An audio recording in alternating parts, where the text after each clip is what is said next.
All right, guys, so the first thing we're gonna do to the drift car is go ahead and get the brakes started. R1 Concepts sent out some goodies that are gonna go ahead and make this thing stop good and also not look half as crusty and dusty as it does, because that's one of the things we have not modded on the front end. We have literally everything upgraded. We have the tubular K-member, we have the angle kit, and the only thing we haven't touched was brakes. So let's go ahead and get that finished while we're ironing this thing out.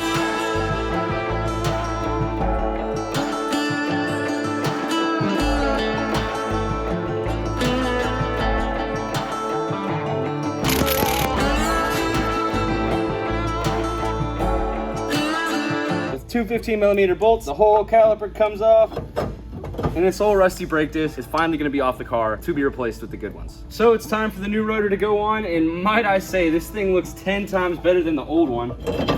Oh yeah, wow, okay, that looks way better than this. The ones I originally got on Yeet when I first bought it, these brakes have seen their days. It might go back on Yeet, to be honest with you. Let's go ahead, attach the caliper, and put the new brake pads in. Whenever you're choosing brake pads, the question is, carbon ceramics, good for a regular car, actually do you very good. Semi-metallics are race car only. I happen to be a race car only. Semi-metallic brakes are basically one of the best style brakes for race cars because they stop the fastest and they can also handle the highest temperatures too. So these are gonna be what we put on the car. We have a spare set of carbon ceramics, so thank you to R1 Concepts. They sent us 2 different kinds so we can make the choice.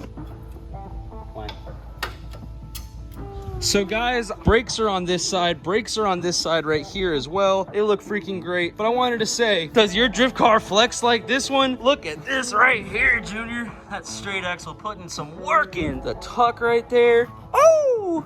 Yeah, this is not an off-roading channel. Well, right now. Eventually we'll off-road, but until then we're doing drift car stuff. But I just thought it was funny this thing was flexing. Let's go put some brakes on the rear. So we have the brakes on this side right here, and the back side obviously just looks as bad as the front side. So we have to swap those out too, but it's a little bit different because I have a hydro, so I have a brake here and here. This one's a hydraulic brake, and this is the stock car brake. Whenever I hit the pedal, this brake starts working. Whenever I hit the hydro, this brake starts working. So I have to change pads on both sides. So I'm gonna take both of these off, which is super easy. So the old brake rotor, the crusty one goes off and the new one goes on. That over there, and put this on. Let's go ahead and slap the calipers on and then go ahead and get the new pads on. When we left off last on the drift car, it was running and it was great, but it didn't have common necessities like power steering, and the headers also ran forward, which really isn't going to get me too far on the street because I'll probably get pulled over every time I stop and go. So we need to fix that. Another one of the gripes that I've had about this car is not being able to run a hood because this alternator was so high. We have a relocation bracket for that and a power steering pump. So let's put power steering on the drift car and actually make it a legitimate drift car that you don't have to freaking yank the wheel on, which is gonna make this boat a lot easier to freaking drive. Belt, boop. There the belt goes, and since we only have an alternator connected to this right here, I pull the one plug for the alternator. Here, that's the wire that excites the alternator. There is a connection right here, but I'm gonna go ahead and take the battery out first. Don't need electricity going on because I've grounded alternators out way too many times and I've learned my lesson, so I'm gonna go ahead and pull the battery out. Ooh, look at this fat chunk that we're taking out. When you see the new parts that are going on, it's gonna look way better than just this. Let's pull off everything.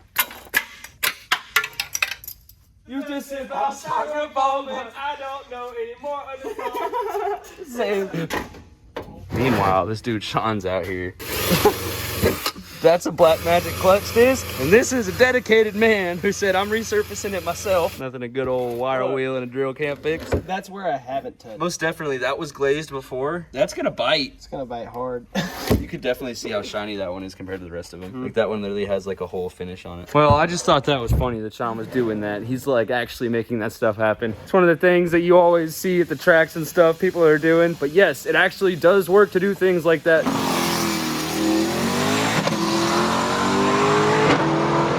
Poe from the future, and I'm editing this footage right now. I wanted to say a huge thanks to Gavin. Gavin hit me up one day and he said, what do you need to get your drift car done? I told him that the K-member I currently had wouldn't fit with the headers I've got, so he literally said, I'll buy you a new K-member just so we can get the daggum thing done. And he did so. After that, he said, let's take it to the shop, let's put it on the lift. We went ahead and did so, and this is what we got. There is so much that has changed with this car in the past 2 days. Gavin hit me up and he's like, hey, what do you need to make your car run? I can't make it work with the QA1 K-member because there just wasn't enough room and these headers didn't fit with it. He legitimately bought me a K-member to put inside the car so we can get this thing going and make some content with it. So thank you very much to that man. So we now have long tube headers, AJE K-member, steering shaft connected, everything is connected.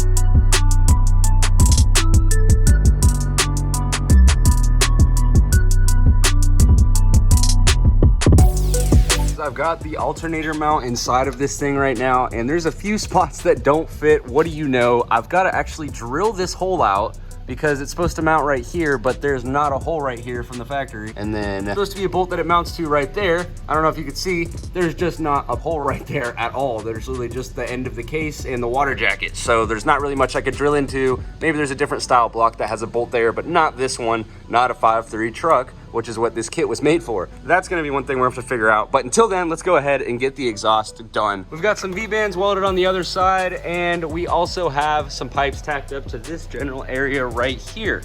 That is going to be where we put this X pipe that I got off of Amazon for 20 bucks. We're gonna put that right here. We gotta make us some radius cuts to go from here straight and then here straight. Might have to cut these down just a little bit, but we'll be able to make that happen out of these 180-degree bends that we've got right here. We'll be able to pull some pies out and we can make it work.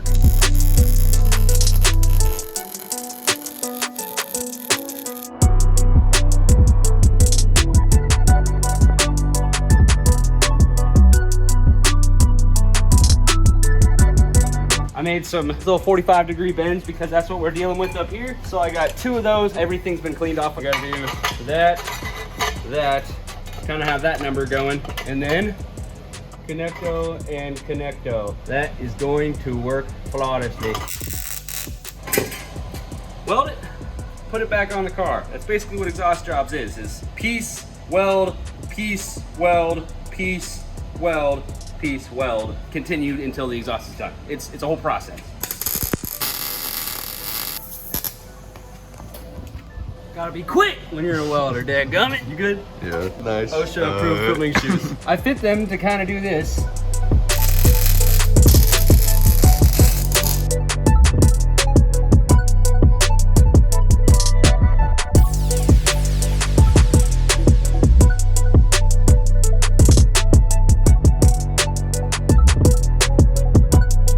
So the exhaust right now is 3-inch turndowns before the axle, but I have to actually get a 2.5-inch exhaust to go over the axle back because the 3 inches don't fit with the stock exhaust. I know it's a lot of technical jargon, sorry, but you can't fit 3-inch exhaust over the back and have a lot of clearance. I didn't want to put enough effort into it to make it work because I knew that I could just get a 2.5 and I'm gonna run cutouts. So I'll finish the exhaust in a future video, but that's as far as we got it for right now. Still sounds pretty sick. So now here's the footage of getting the car started, and I don't have a belt on it yet, so I don't have any power steering or anything like that, but just to see if the car runs. This is Gavin's footage from timeout, so go ahead and check out his channel as well. I guess we just tried.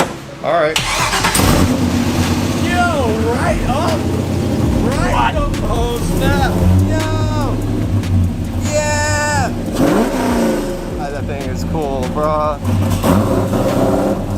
Oh my... Bro.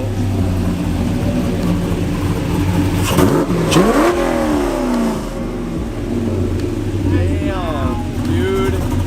That thing sounds sick. Very nice. Dude, thank you so freaking much. Yeah. She's running. That is sick. Sweet sounds of LS in the morning. So we have the belt on here right now. Everything is all finally in place. We're gonna start it for the first time and see if the belt works. Can I have one of you help? Gavin's sick, but it's not the Yovid, so we're good. Whoa, that is tight. Isn't it? Tick performance shifter, baby. Holy shit. It's also a tick trans too, so it's like the move. Oh my God, bro. Yeah. That's the tightest shifter I've ever felt before. That's tick, baby. Holy shit. As of right now, this power steering pump is wobbly as hell because it was bent whenever I got it. Correct. I bought it and it was bent. So it's bent. And the power steering lines or AN lines, they might blow, which that would be sick. Yeah, I think your starter is on some dumb shit. It's a starter. Oh shit. This motherfucker impacted? My engine locked up? No, it's not backwards. And all bump started backwards. You're gonna go straight? All right.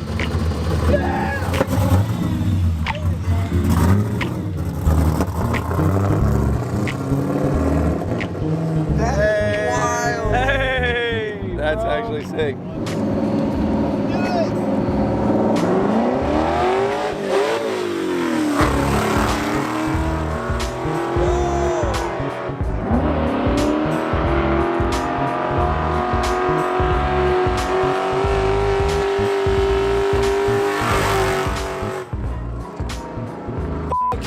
yes, dude. Fuck yes.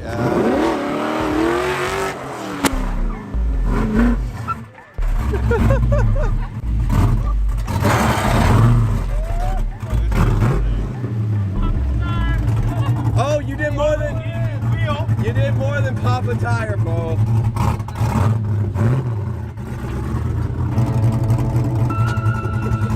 It's too bad I got an extra one, bro. So I know I'm gonna get clowned on, and people have already clowned on me. But let me tell you, I was dealing with probably about 1/4 of the steering that I should have had. Watch this. You can see the steering that I have is not half as what it should be because the steering shaft was binding up on the stock headers. Basically saying you have to get an aftermarket steering shaft, otherwise it's not gonna work. I also found out that the power steering lines I had did not work either, and they blew out. Didn't catch the car on fire, luckily, but they blew out. So Gavin got me some custom lines made from a bumper to bumper that's local in our town. Now we finally got the steering stuff fixed up. I even stripped out the stock steering rack, so I had to change out the steering rack as well. So things got pretty wild. If you want to convert your steering rack to AN lines, here are the fittings right here as well. After working on the car, I got a few things prepped. This is the part that has been holding me up forever. This is a steering shaft that's Borgeson. The reason why is because the stock steering shaft on this car, if you can't tell, the whole steering rack got ripped off of the car because it was binding up on the rag joint right here. So I went ahead and took it off on the inside and the outside, and we're going to pull out this steering shaft. This is the old musty dusty one. This will be replaced by the new Borgeson one right here. Oh yeah, that's gonna be 10 times better. I've got the stock steering shaft and that big old ugly rag joint. You could see the spots where I grinded it down to try and get some clearance there. It wasn't happening, but we've got the new Borgeson one. As you can see, that thing looks good in there. You can see that joint way in there. It looks way better. Now that I got the steering shaft installed in the car, the thing is street legal, ready to go. That bitch is fast. We took it on our first trip to our favorite Mexican restaurant, El Jarrito, and it was great. But it overheated, so that was not bueno. The thermostat was stuck closed. And I'm almost pretty sure that I spun a rod too. Let me show you about that. So updates to the 5.3. I wanted to show y'all a few things that I did. First off, I cleaned out this whole entire side of the engine bay. I cleaned out all the wires. I might end up doing a shaved look or a tube front. I don't know what the move is gonna be then. But I did clean up the whole entire intake, engine bay, engine, everything. I put the 3.8 radiator fan on there, and it actually has perfect clearance inside of there. That water pump isn't touching at all, and neither are any of the things down there, believe it or not. All the clearance is great there. And here you can see the new F-body style power steering pump, as well as the new alternator. I had to get a new one, so I got a black one. Those headers look freaking amazing, and that new steering shaft in there isn't gonna be touching anything. We really do have a drift car that's going to be dialed in. But there is a major problem in the drift car. Guess I'll go ahead and turn it on and show y'all. All right, this is for y'all.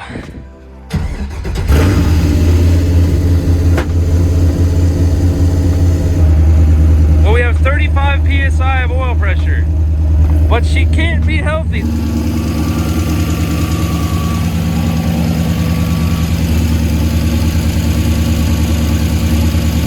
I'm gonna have to take apart this engine and see what's wrong with it, but currently we have oil pressure. She's obviously knocking, she's not healthy. I'm gonna turn it off. I wanted to show y'all, but that's wild. We've got a steady loss of oil pressure. This is the weirdest thing in the world. That pretty much means that we have problems. I did run this engine for more than 5 minutes without oil pressure, so that definitely means we have to replace it. Good news is we did get an engine for it, and let's go ahead and end this one on that note. I wanted to freaking finish this swap for y'all, but dadgum, I wasn't able to make it freaking happen. I'm super sorry about that, but we'll go ahead and make the next video a little bit sooner for y'all because I kind of already have everything we need. I'm just waiting on Amazon to come through with some parts and some other online stores to do that, but you know how that goes. Thank you very much for watching this video. Have a great one. Remember to freaking send it.